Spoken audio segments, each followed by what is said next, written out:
problema basin og makarelate mo ani. Laki ang nagpatambag ani guys, wala na ko isuwat yang ana. Sa Dear Papa Joe, magpatambag unda ko nimo. Lahi sa niya akong problema kay ako'y kuyawan. Na ako'y ikaw bang babae sa trabahoan na mo, unya, lukop na lang siya pangutang o digid kabalibad ang mga lalaki ani niya nga utangan. Kay maayo kayo mamaray o guwapa pag yun sa noon. Karon, nabiktima ko ani niya kay nakahuwam ni siya nako og 5K. Unya, tulo na kabuwan, wa mabayri. Maski data man lang.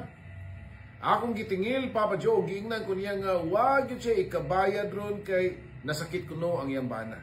O kung okay na ko, o okay ba daw na ko, bayaran lang ko niya og lawas nung kalipay. Ako siyang giingnan nga, huno na ako sa nako.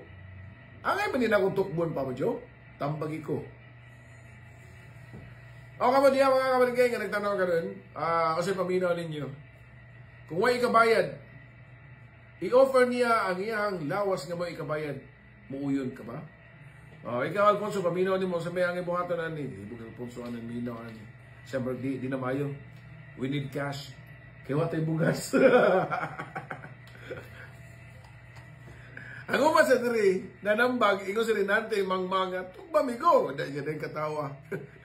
Mura kag buhaya na, tukba. Ingon si Ruth T, nga kumutukob ka na sender, kumakaonjug ka. Si Sunshine San Banado siya nga, ayaw, kinaan eh, bana, makasaka. Ingon sa Resti Sayro nga, tukba, bitin ka. Ay, nako. Ingon si Sipiat pa'y tanggap nga, mao day nga kusog manghuang paps, lahi day bayad. Sus, what if? Kung sa tanang mga yutangan niya, mao na'y gibayad niya. Unya, mupatol pa dyan niya, magkasakit na noong kaana, di magmay-mahay na noong kaana. Anyways, mga kabarangay, daghang pagkita mga tambag nga basawan diri, nya ato sa ning basawan ning mga gipang PM. Napay ubang ganina pa unta ning tambag no, pero wala man tay oras. Ato lang ning skip, basahan na lang to kung mapada silang problema about silang bana.